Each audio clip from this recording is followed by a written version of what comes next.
Segundo livro de Crônicas, capítulo 7, de 1 a 14. Podem ficar sentados mesmos na leitura. Diz assim o texto: Tendo Salomão acabado de orar, desceu fogo do céu e consumiu o holocausto e os sacrifícios, e a glória do Senhor encheu a casa. Os sacerdotes não podiam entrar na casa do Senhor, porque a glória do Senhor tinha enchido a casa do Senhor. Todos os filhos de Israel, vendo descer o fogo e a glória do Senhor sobre a casa, se encurvaram com o rosto em terra sobre o pavimento e adoraram e louvaram o Senhor, porque é bom, porque a sua misericórdia dura para sempre. Então o rei e todo o povo ofereceram sacrifícios diante do Senhor. Ofereceu o rei Salomão em sacrifício 22.000 bois e 120.000 ovelhas. Assim o rei e todo o povo consagraram a casa de Deus. Os sacerdotes estavam nos seus devidos lugares, como também os levitas, com os instrumentos músicos do Senhor, que o rei Davi tinha feito para deles se utilizar nas ações de graças ao Senhor, porque a sua misericórdia dura para sempre. Os sacerdotes que tocavam as trombetas estavam defronte deles, e todo Israel se mantinha em pé. Salomão consagrou também o meio do átrio que estava diante da casa do Senhor, porquanto ali prepararam os holocaustos e a gordura dos sacrifícios pacíficos, porque no altar de bronze que Salomão fizera, não podiam caber os holocaustos, as ofertas de manjares e a gordura dos sacrifícios pacíficos. Assim celebrou Salomão a festa por 7 dias, e todo Israel com ele, uma grande congregação, desde a entrada de Amate até ao rio do Egito. Ao 8º dia começaram a celebrar a festa dos tabernáculos, porque por 7 dias já haviam celebrado a consagração do altar. A festa durava 7 dias. No 23º dia do 7º mês, o rei despediu o povo para suas tendas, e todos se foram alegres e de coração contente por causa do bem que o Senhor fizera a Davi, a Salomão e a Israel seu povo. Assim Salomão acabou a casa do Senhor e a casa do rei. Tudo quanto Salomão intentou fazer na casa do Senhor e na sua casa, prosperamente o efetuou. De noite apareceu o Senhor a Salomão e lhe disse: ouvi a tua oração e escolhi para mim este lugar para a casa do sacrifício. Se eu cerrar os céus, de modo que não haja chuva, ou se ordenar aos gafanhotos que consumam a terra, ou se enviar a peste entre o meu povo, se o meu povo, que se chama pelo meu nome, se humilhar e orar e me buscar e se converter dos seus maus caminhos, então eu ouvirei dos céus, perdoarei os seus pecados e sararei a sua terra. Vai até aí, e eu peço que os irmãos não fechem as suas Bíblias. E obrigado, irmão, pela água benta que o irmão trouxe. O texto, conquanto longo, nos fala de uma celebração e de um momento ímpar na vida de Israel e na vida de Salomão, que era o rei daquele país.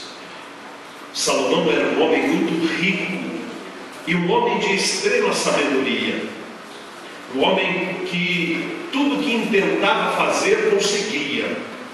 A mão de Deus estava com ele, e ele organizou no seu coração que iria dar sequência à construção da casa do Senhor, que Davi, o seu pai, queria fazer, mas que Deus o proibira, dizendo: você é um guerreiro, as suas mãos estão ensanguentadas, eu não quero que você construa, mas o seu filho fará isso para mim, e quando o fizer, eu abençoarei este lugar. E Salomão de fato fez uma construção que até os dias de hoje não tem par, de tão rica, de tão grande, de tão poderosa, de tão onerosa, de tão clássica. Não há neste mundo alguma coisa similar ao templo que Salomão construiu. Templo, aliás, do qual nada existe mais, para que os irmãos tenham uma ideia.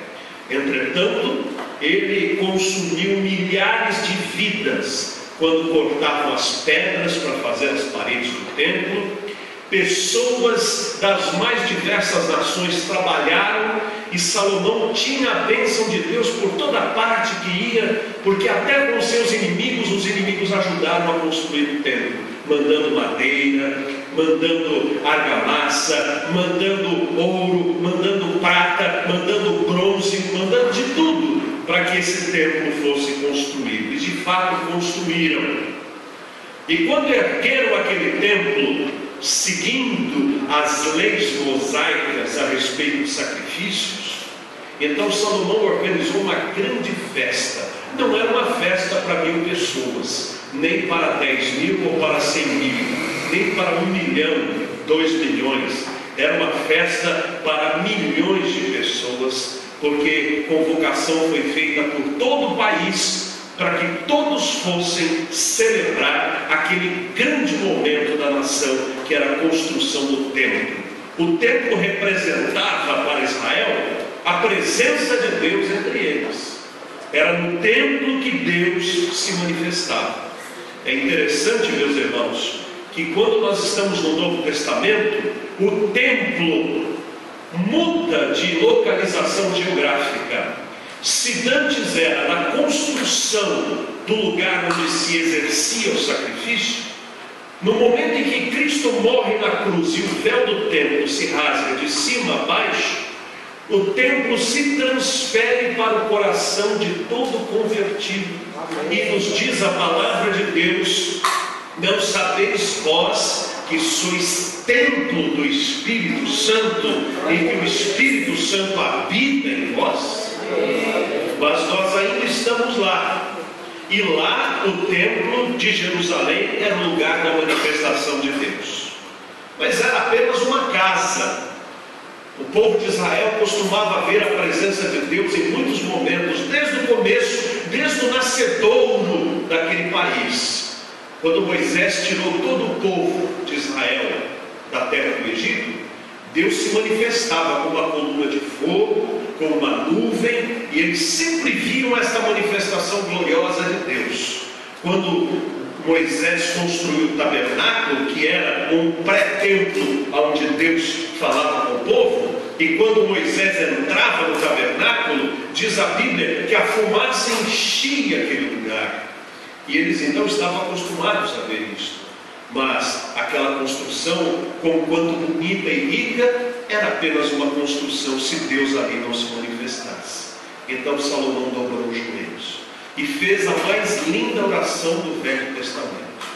Dizia Salomão sobre a vida de Israel, falava Salomão sobre a mediocridade daquela construção face à grandiosidade de Deus, e previa Salomão que o povo, conquanto consagrado hoje ao próprio Deus, amanhã poderia pecar, e amanhã poderia se afastar do Senhor, e amanhã poderia precisar da graça e da misericórdia de Deus. Então dizia Salomão assim: quando o teu povo pecar nisto ou naquilo, ouve tu então dos céus, lugar da tua habitação, e responde a oração que se fizer neste lugar. E fez a oração. A oração é longa, é uma linda oração. Dizia até Salomão o seguinte: se caso este povo for expulso daqui um dia, porque a tua mão pesou sobre este povo, se o povo estiver esparramado pelas nações e orarem voltados para este lugar, ouve tu então dos céus, lugar da tua habitação.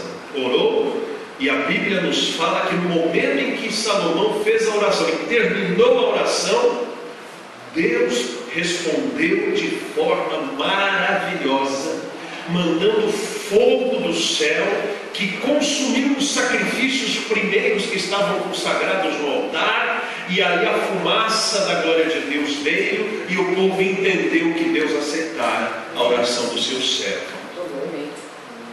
No entanto, dias depois, quando a festa terminou, quando todo mundo foi embora para casa, quando todos felizes da vida voltaram dizendo: grandes coisas fez o Senhor por nós, por isso estamos alegres, Deus voltou a falar com Salomão e o fez de forma pessoal.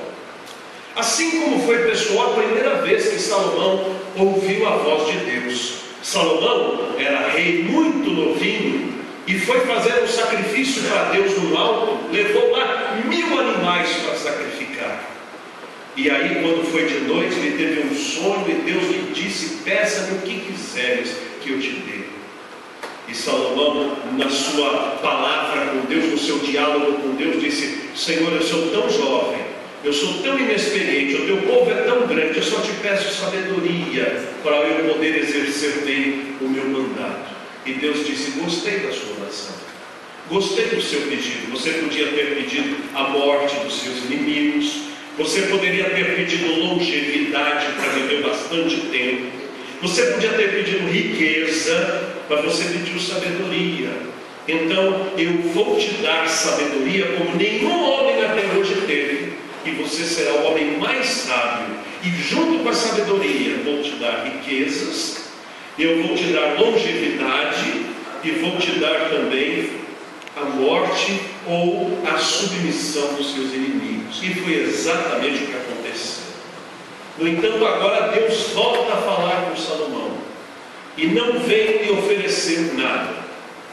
Deus vem dizer para Salomão o seguinte: que ele ouviu a oração do seu servo sobre o templo, e que aquele lugar seria um lugar especial para a busca da presença de Deus, e que no dia em que Deus punisse Israel, e aqui já estava inserida uma profecia de que Israel seria punido por Deus, naquele dia, diz o texto bíblico, se o meu povo, que se chama pelo meu nome, dizia Deus para Salomão, se humilhar e orar e me buscar e se converter dos seus maus caminhos, então eu ouvirei dos céus, perdoarei os seus pecados e sararei a sua terra.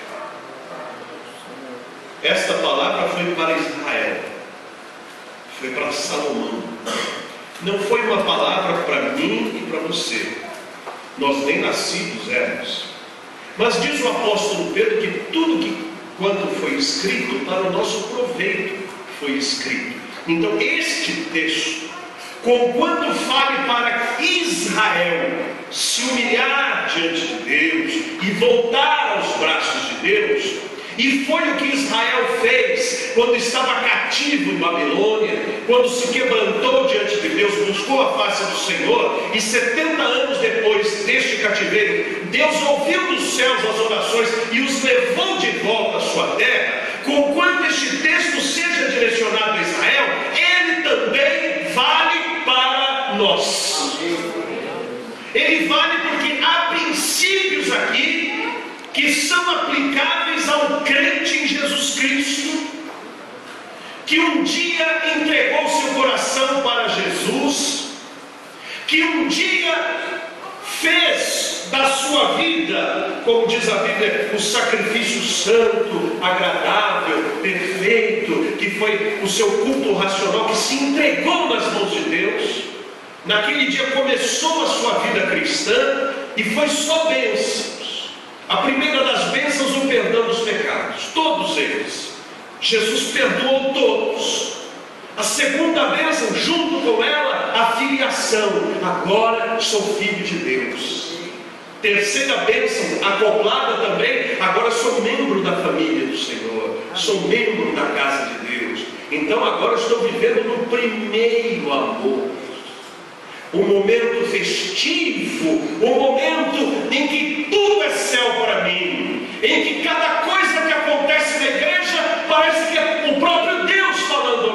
oração, momento em que eu não quero mais saber do pecado, eu só quero saber da palavra de Deus, eu só quero saber da vontade do Senhor.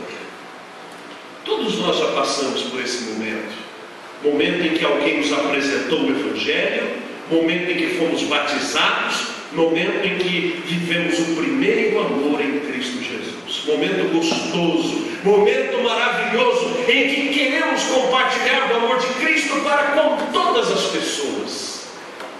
Mas o tempo passa e o pecado entra. A Bíblia nos diz que nós já vencemos o maligno, mas também a mesma Bíblia diz: não deis lugar ao diabo. E nós facilmente vamos cedendo o coração, cedendo o espaço da nossa mente e vamos nos descaracterizando como crentes do Senhor. Meus irmãos, o Evangelho de hoje está muito fácil, não é o de Cristo. Se alguém disse para você que quando se convertesse nada mudaria, você continuaria a viver do mesmo jeito que vivia antes de se converter, apenas seria uma pessoa gospel. Se alguém te disse isso, então esta pessoa mentiu, porque o verdadeiro Evangelho transforma, muda, converte. Ele faz de cada pecador arrependido uma nova criatura, onde a sua própria mente é transformada, pois diz o Senhor Jesus: importa-vos nascer de novo. E este nascer de novo faz com que eu, quando me converto a Jesus, me transforme numa pessoa nova, novos ideais, novamente, e agora um novo destino, não mais o destino para baixo, para o inferno, mas o destino para cima, olhando para Cristo, autor e consumador da fé. Amém. Mas aos poucos, parece que vamos voltando aos velhos costumes. Israel estava celebrando aqui a consagração do templo com tanta alegria, pegaram os 10 mandamentos e fizeram daquilo a sua lei, pegaram os outros 600 mandamentos da lei de Moisés e procuraram colocar em prática o que fosse possível, todos os anos fazendo sacrifícios, buscando mesmo andar nos caminhos que Deus havia ensinado, mas foi por pouco tempo. O próprio rei Salomão, que de tão glorioso, de tão poderoso, de tão sábio, ao deixar os valores e os padrões de Deus, começou a corromper o seu coração e terminou a sua vida conjugal com uma vida miserável, onde não se satisfez com o padrão criado por Deus sobre um homem e uma mulher, mas aceitou a política da época, porque na política da época, para você fazer uma parceria ou para você fazer as pazes com determinado país, então o rei daquele país te dava a filha dele, então você casava com a filha dele, levava embora. Aí você ia no outro país te dava a filha também, aí você ia colecionando filho de rei, e Salomão colecionou 700. Mas não foi apenas as filhas do rei, ele tinha mais 300 concubinas, submulheres, subesposas. Mas não foi só isso. Uma chegou para ele e disse assim: ah, bem, eu adoro os deuses sidônios, eu preciso de um templo, você faz um para mim? Faço. E ele construiu um templo pagão de idolatria. A outra chegou: ah, eu sou egípcia, eu adoro os deuses egípcios, você construiria para que eu fizesse a adoração? Sim. E construiu. Ele fez dezenas de templos pagãos na terra que era consagrada para Deus. Dentro daqueles templos, a lei era outra. O culto para aqueles deuses pagãos era sacrifício. E não apenas sacrifício, mas a prostituição cultual. ou seja, havia lá os quartinhos onde as pessoas iam se constituir em honra de determinada entidade. Salomão, você experimentou muito cedo o que Deus falou a respeito de Israel, porque Deus começou a fechar os céus para Israel, porque se o rei faz isso, o povo vai fazer também. O povo segue o seu líder, e o povo só esperava uma oportunidade para seguir os deuses dos países ao redor, para fazer igual aos países ao redor. Adorava a Deus, mas consultava os astros. Adorava a Deus, mas ouvia os espíritos desencarnados. Adorava a Deus, mas mantinha os seus objetos de adoração e de sorte dentro do bolso. E a mão de Deus foi pesando sobre Israel, ao ponto de que aquele rei terrível no povo de Judá, os últimos reis de Judá foram tão terríveis, tão horríveis. O rei Acabe no lado do norte, e depois no lado de cá o sucessor do rei Josias. Os dois sucessores do rei Josias fizeram sacrifícios com animais imundos dentro do templo. Então o que Deus disse agora é fim. O país vai para o cativeiro. E os irmãos conhecem a história. O povo foi para o cativeiro. Mas isso parece com a vida daquele que descuida do seu primeiro amor diante de Deus. Quando se converte, ele joga fora tudo que lembra deuses antigos, tudo que lembra a velha vida que mantinha, tudo que lembra os pecados de outrora. Ele não quer nem saber. Lembro-me do meu pai quando se converteu. Eu havia gravado, eu fui o primeiro a me converter em casa. Eu tinha 14 anos. E antes disso, então, meu pai pediu para que eu gravasse todas as músicas de carnaval da época dele, 1930, 1940, e que tocavam na época do carnaval. Então eu gravava na fita e punha ele no carro, ia para lá e para cá ouvindo, Se Você Fosse Sincera, Aurora e a Jardineira, etc. e tal, músicas bobinhas e tal, marchinhas. No dia em que meu pai se converteu, ele disse: filho, eu quero que você me desgrave todas estas fitas. Eu disse: mas por quê? Ele disse: porque eu não quero nem me lembrar da vida que eu tive antes de me converter a Cristo. Eu não quero nem uma lembrança daquela vida, porque agora sou uma nova criatura em Cristo Jesus.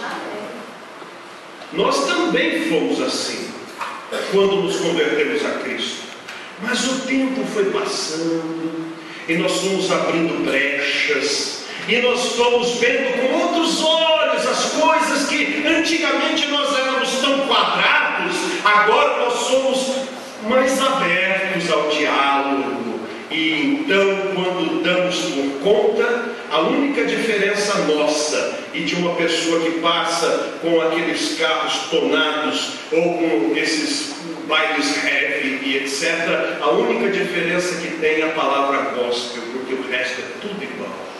Deus do céu, a igreja brasileira e a igreja mundial nos últimos tempos atravessa a chamada hora da apostasia, onde ao invés de pregar a palavra de Deus se prega autoajuda, onde ao invés de pregar que o homem é pecador se prega que o homem é vencedor, onde ao se pregar que Cristo é o Rei e que eu preciso do meu Salvador, eu prego que eu sou um homem de direitos e que exijo os meus direitos.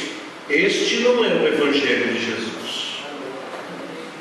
O verdadeiro Evangelho de Jesus muda as pessoas e não amansa e adomestica as pessoas para o diabo.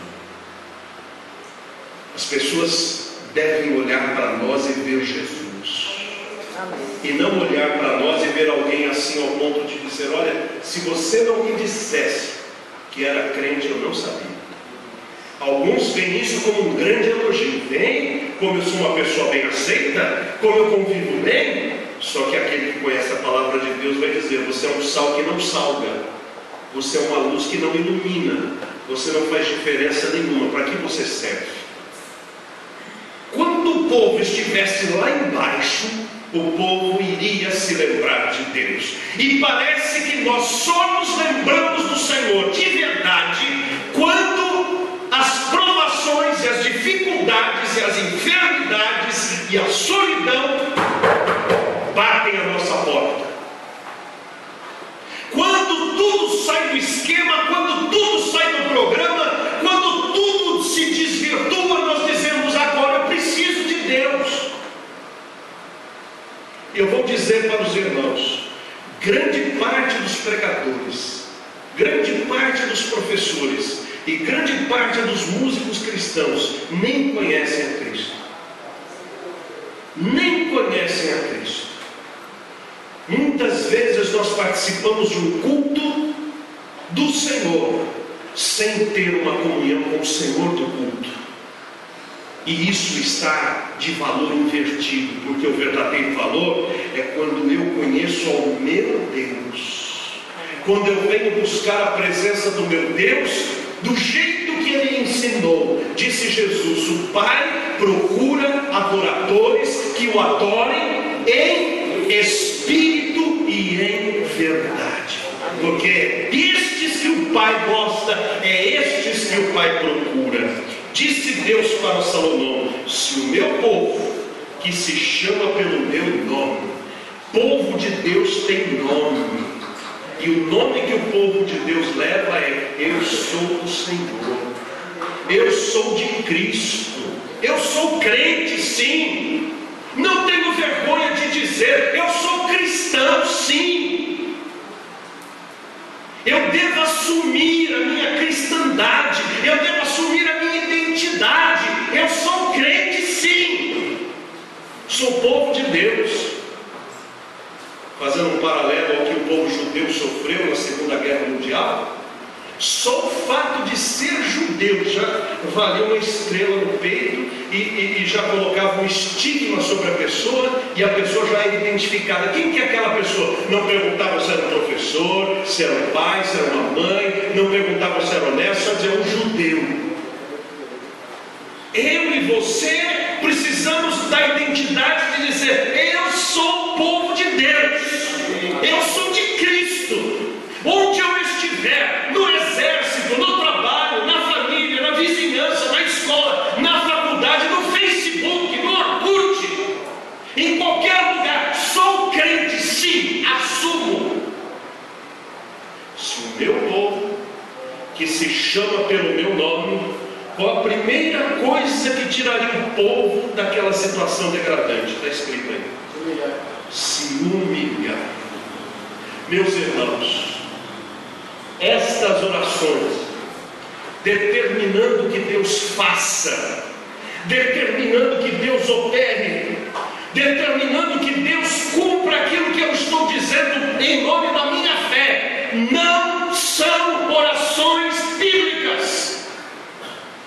O próprio Senhor Jesus, quando foi até o Jardim das Oliveiras, ao buscar a presença do Pai, ele ia passar pelo Calvário.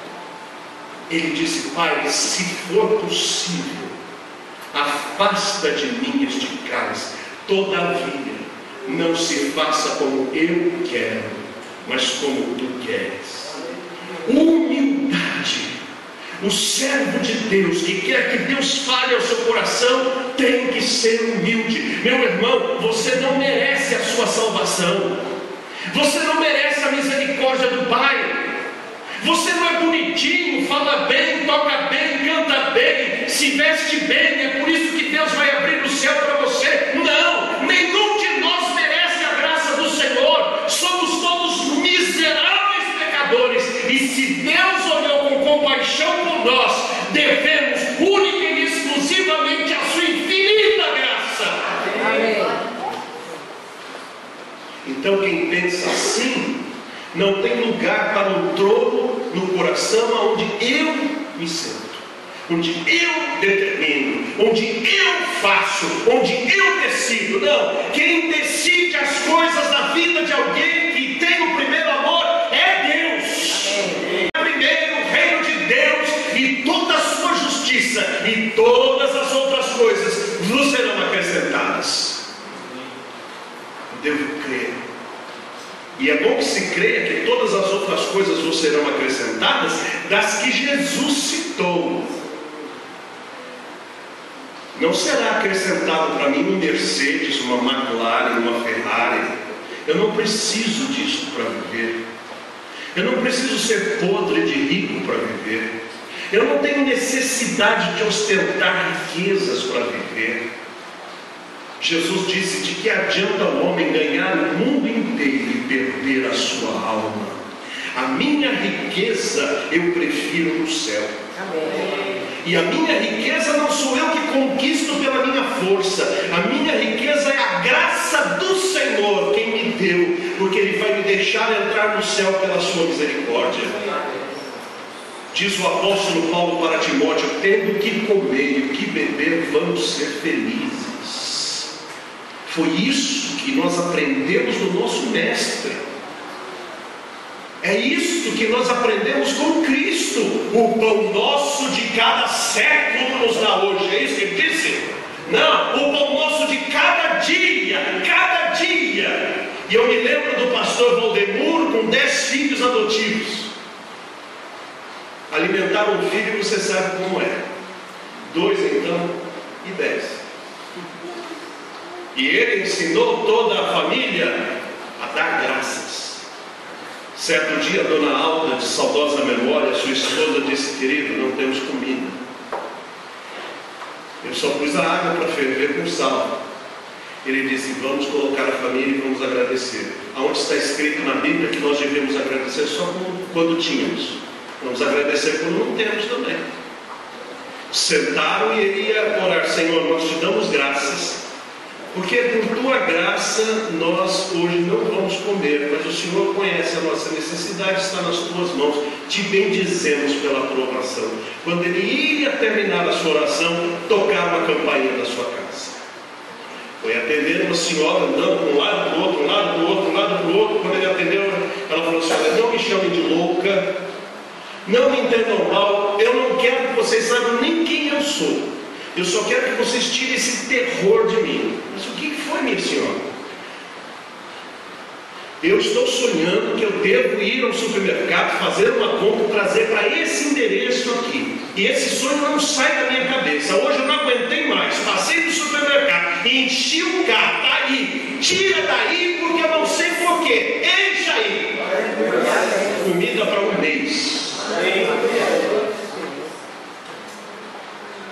Ali não estava escargot, como chama que é caviar, mas tinha arroz, feijão, batata e bicho. Pode ter certeza. Então o Senhor supre quando o meu povo se humilhar. Eu quero dar graças ao meu Deus, porque eu sempre tenho mais do que eu mereço, mesmo que eu seja pobre, mesmo que eu ande de ônibus, ou de a pé, ou de jegue. Mesmo que o meu terno não seja Hugo Boss, seja Dorinhos, não tem importância. O Senhor me ama do mesmo jeito. E eu não estou pelado, eu estou vestido do mesmo jeito. Porque a minha beleza, disse o apóstolo Pedro para as mulheres, que a beleza das mulheres não esteja no frisado dos cabelos, nas joias pendendo, mas na beleza interior. Nós não precisamos de vaidades exteriores para ostentar beleza. A beleza do crente é como uma luminária de dentro para fora. A beleza vem da alma. A minha mãezinha, que converteu-se ao Senhor Jesus, não era uma modelo fotográfica, mas eu desconheço mulher mais bela do que aquela. Vejo alguém que anda nos mesmos caminhos, minha esposa, mas eu posso dizer da minha mãe que já partiu. A minha mãe tinha uma beleza que vinha da sua bondade. Bondade que não era dela, era a graça de Deus operando no seu coração. Se o meu povo se humilhar, fizeram o que mais? Se o meu povo se humilhar e orar. Precisamos orar, meus irmãos. E não é orar para inglês ver. Não é orar para os outros verem. Não é aparecer na televisão chorando, rinchando, gritando, gaguejando, falando palavras que ninguém entende. Esse tipo de de oração Deus não atende.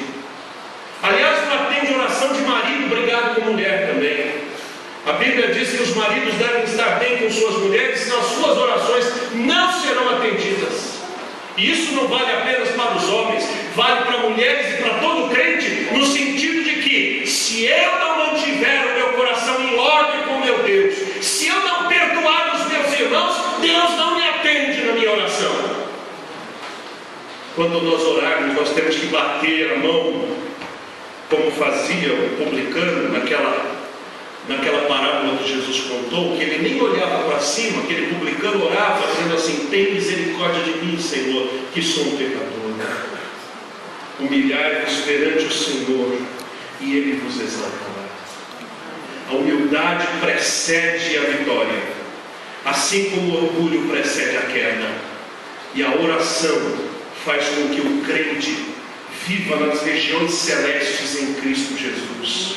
A oração faz com que nós sintonizemos de maneira fina a voz de Deus no nosso coração, ao ponto que vamos saber quando Ele falar, vamos ouvir quando Ele pronunciar uma voz. Nós estaremos prontos, mas é preciso orar, é preciso gastar tempo com Deus, é preciso interceder, é preciso adorar, é preciso louvar, é preciso agradar a Deus, e não para os outros verem.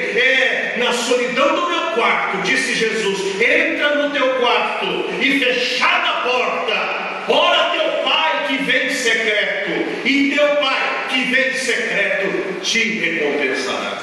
Amém. É hora de agradar a Deus, não aos homens. Amém. Quem ostenta muita espiritualidade para todo mundo ficar olhando, talvez esteja direcionando para a pessoa errada, porque é para Deus que ele tem que mostrar, não é para mim. Ele tem que agradar a Deus, e quem agrada a Deus é diferente. Quem agrada a Deus tem um brilho que não é o brilho deste mundo. O brilho de quem agrada a Deus é o brilho de quem anda com o Senhor, é o brilho da transfiguração. Quem se humilhar, quem orar, e diz o que mais? Buscar a minha face.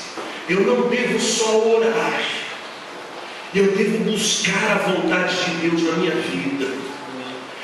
Nós muitas vezes somos excelentes ouvintes da palavra, ouvimos bem, às vezes somos bons pregadores dela, pregamos bem, às vezes somos bons cantores dela, cantamos bem, mas o que Deus quer de nós não é que sejamos bons cantores, bons pregadores ou bons ouvintes, mas bons praticantes da palavra, que colocam em prática, que vivem o que pregam, que andam com Deus, que andam com Deus na rua, andam com Deus no trabalho, andam com Deus na família, andam com Deus sozinhos, andam com Deus quando o computador está ligado, andam com Deus quando estão ao telefone, andam com Deus, que levam Deus a sério. Se Deus disse para nós não mentirmos, nós não mentimos. Se Deus diz não permita que raízes de amargura cresçam nos seus corações, nós não permitimos. Se Deus diz ser fiel até a morte, seremos fiéis. Então não é apenas para ouvir a palavra, mas para praticá-la.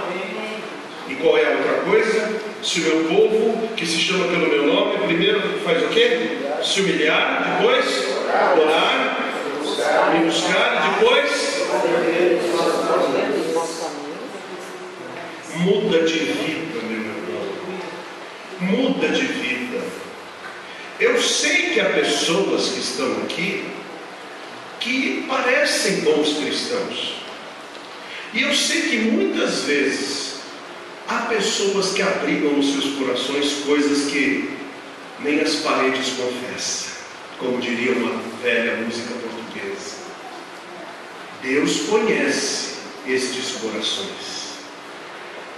Deus quer da vida do verdadeiro crente que ele se converta.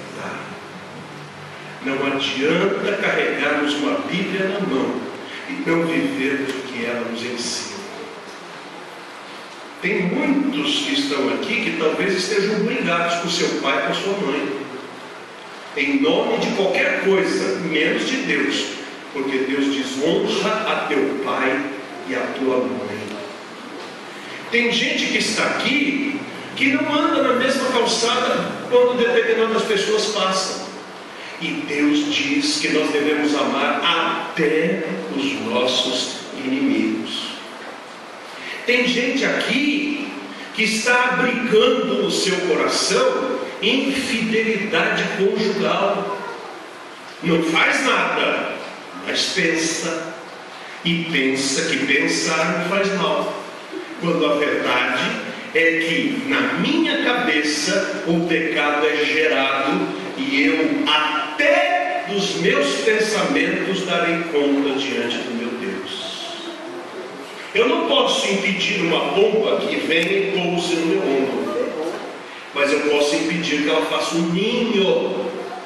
Ela veio e pousou, mas eu posso enxotá-la. A tentação veio na minha cabeça, mas eu posso desabrigá-la e dizer: não quero saber disso, não quero saber de pornografia, não quero saber de adultério, não quero saber de desonestidade, não quero saber de idolatria, de ocultismo, não quero saber de nada disso. A minha mente tem dono, e o dono é Jesus. Amém. E diz o apóstolo Paulo em Filipenses capítulo 4, verso 8: de sorte, irmãos, que tudo que é reto, tudo que é puro, tudo que é de boa fama, se alguma virtude e algum louvor existe, isto ocupe o vosso pensamento.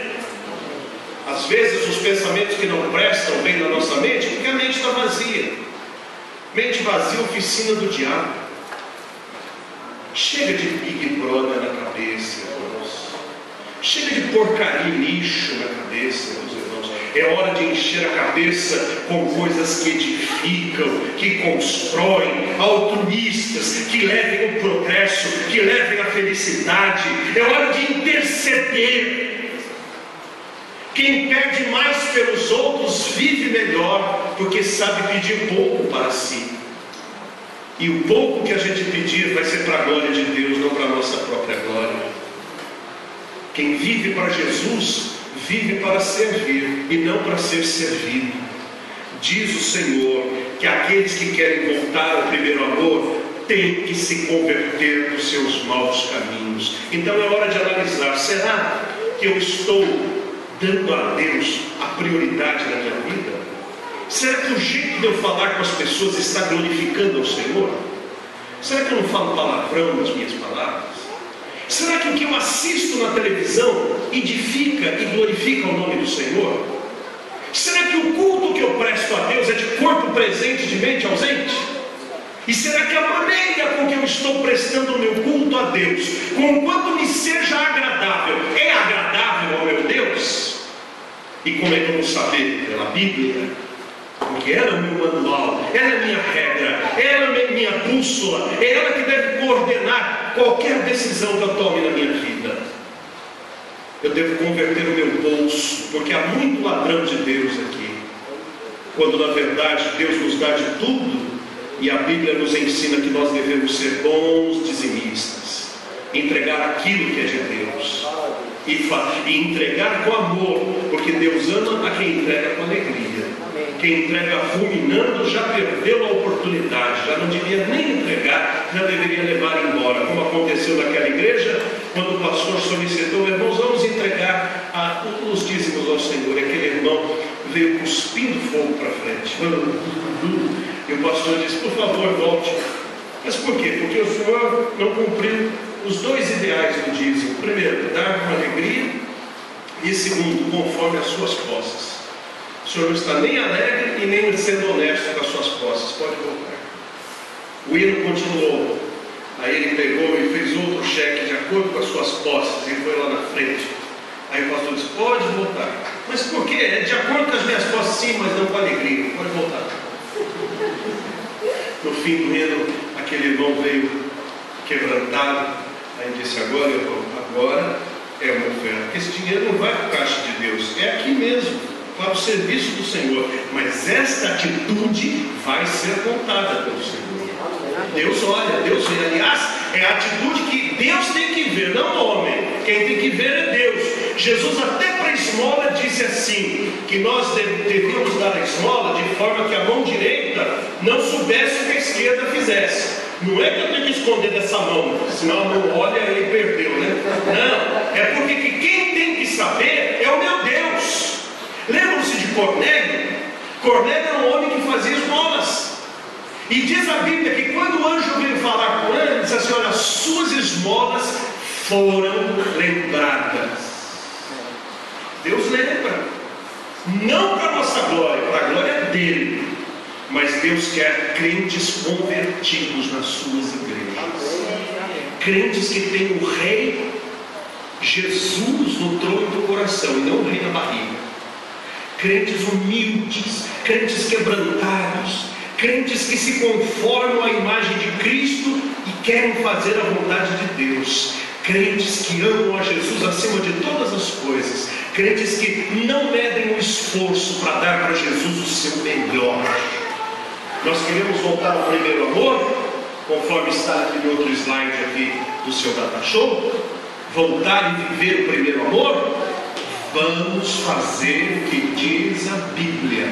Quais são as 4 coisas? Primeiro, se humilhar. Segunda, orar. Terceira, buscar a minha face, ou a face de Deus. E quarta, se converter. Eu garanto, meus irmãos, que se nós seguirmos o que ensina a palavra de Deus, Deus vai nos aceitar, vai nos abençoar e vai nos encher da sua graça, da sua glória, e vai fazer com que o nosso rosto resplandeça, porque Deus procura aqueles que dão testemunho da sua glória através de uma vida santa, reta, agradável, e um dia haverão de escutar o Senhor dizendo assim: entra, bendito do meu Pai, para o reino que vos está preparado desde a fundação do mundo. E Deus nos abençoe. Amém.